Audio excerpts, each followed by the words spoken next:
Hello friend, आज हम सीखेंगे 121 नंबर का फॉर्म कैसे भरे। तो गूगल क्रोम में जाना है, फिर लिखना है 121 फॉर्म। उसके बाद ईपीएफओ की साइड पे मिल जाएगा हमें फॉर्म नंबर 121।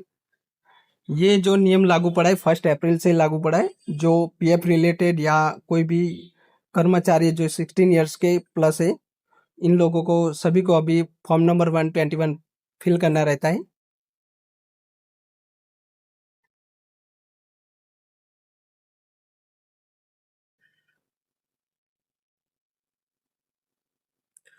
इसके बाद हमारा फॉर्म ओपन हो जाएगा।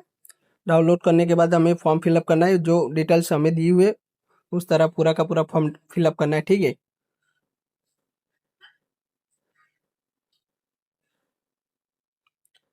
तो पहले नेम फिलअप करना है। जो नेम रहेगा, जो पहली कॉलम में वो लिखा होगा हमारे आधार हिसाब से, तो हमें आधार कार्ड में जो भी हमारा नाम रहता है उस हिसाब से फिलअप करना है। उसके बाद एड्रेस डालना है, वो भी आधार के हिसाब से डालना है जो भी हमारे आधार में है। उसके बाद 3 नंबर में परमानेंट अकाउंट नंबर यानी पैन कार्ड नंबर लिखा होता है, वो भी हमें पैन कार्ड में देख के डाल देना है। ठीक है,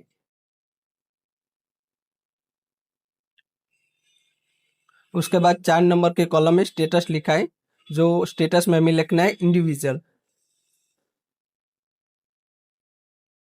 उसके बाद 5 नंबर के कॉलम है जहाँ पे हमें रेसिडेंट स्टेटस में लिखना है रेसिडेंटियल। उसके बाद 5 ए कॉलम लिखा हुआ है, यहाँ पे लिखा हुआ है if resident individual whether age 60 year of more an any time during the text of year.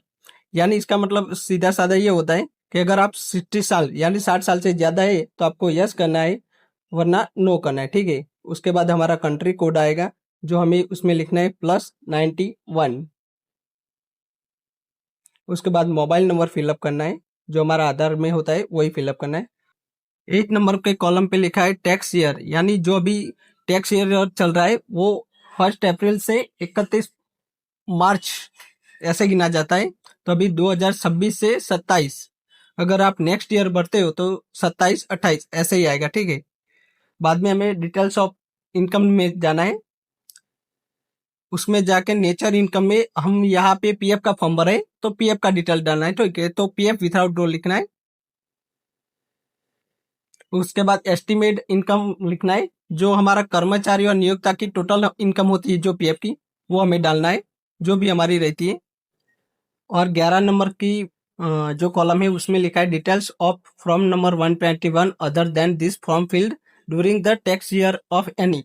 तो अगर आपने ये फॉर्म कहीं और पे भी फिलअप किया है, ठीक है, तो आपको यस करना है वरना नो करना है। ठीक है, अगर नो करते हैं तो तीनों के तीन में नो आएगा, 11 ए 11 बी तीनों तीनों में नो आएगा। ठीक है, अगर यस होगा, इसका भी प्रोसेस हमने पूरा लास्ट में दिखाया हुआ है, तो बाद में आप देख लेना। ठीक है, जो 12 नंबर के कॉलम है उसमें लिखा है agreed amount of income for which declaration is made during the tax year. यानी इसका मतलब ये होता है कि अगर हमने जॉब छोड़ी या जहाँ से हम अभी वो पीएफ टोटल क्लेम कर रहे, तब से हमारी कोई और इनकम है या नहीं, तो हमें वो है अगर, तो हमें ऐड करना है। ठीक है, तो हमने यहाँ पे टोटल इनकम लिख दी है। ठीक है, उसके बाद लिखा है detail of the ITR field previous years. अगर आपने आईटीआर भरा हुआ है तो आपको यस लिखना है, और उसमें कौन सा ईयर भी है वो भी लिखना है, और उसका एम्प्लॉयमेंट नंबर आता है वो भी लिखना है, और रिटर्न इनकम भी डालना है। तो 1 2 और 2 प्रोसेस इधर 2 साल का बताया गया है, तो हमें दोनों में ही अगर भरा हुआ है तो ये पूरा का पूरा जो भी डिटेल्स रहेगा, एम्प्लॉयमेंट नंबर, टैक्स ईयर और रिटर्न, वो सब हमें ऐड करना होगा। उसके बाद डिक्लेरेशन आएगा, जिसमें हमारा पैन कार्ड के हिसाब से हमें डिक्लेरेशन करना है, यानी पैन कार्ड में जो भी नाम रहता है वो डालना है। उसके बाद पैन कार्ड नंबर डालना है। एक और बात का ध्यान रखना है, अगर हमारी इनकम 4 लाख से ज़्यादा हो जाती है तो ये फॉर्म हमें नहीं भरना है। ठीक है, अगर हमारी 4 लाख से ज़्यादा इनकम रहती है तो हमें टैक्स पे करना रहता है, तो इसलिए हम इस फॉर्म के लिए एप्लीकेशन नहीं करना है। ठीक है, उसके बाद प्लेस डालना है, डेट डालना है, नेम डालना है, और सिग्नेचर डिक्लेरेशन जो भी हमारा डिटेल्स रहता है वो हमें ऐड करना है। अभी मैंने बोला था कि अगर यस लिखते हैं तो कैसे करना है, तो अभी 11, 12 और 13 में अगर हमने 11 में यस लिखा है तो ये फॉर्म 11 में लिखना है, कितनी बार भरा है, तो एक बार भरा है तो एक लिखना है। उसके बाद लिखना है aggregated amount of income for which from number 121, यानी 11 भी का नंबर है, यानी कि यहाँ पे ये फॉर्म कहाँ पे और कितने अमाउंट के लिए भरा था, तो वो अमाउंट डालना है।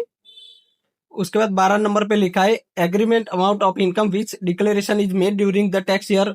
10 और 11 नंबर का टोटल करना है, ठीक है। फिर 13 नंबर का कॉलम है estimate total income of the year including the income mention in the column 12, यानी हमारी कोई इनकम रहती है जो सैलरी के अलावा भी है, तो सैलरी और वो हमें प्लस करना है, ठीक है। और ऐसे ही ये फॉर्म फिलअप हो जाता है। तो पूरा फॉर्म यहाँ पे फिलअप प्रोसेस कंप्लीटली हुआ। तो ऐसे ही जानकारी के आर के ऑनलाइन एकेडमी को लाइक करो, फॉलो करो, शेयर करो।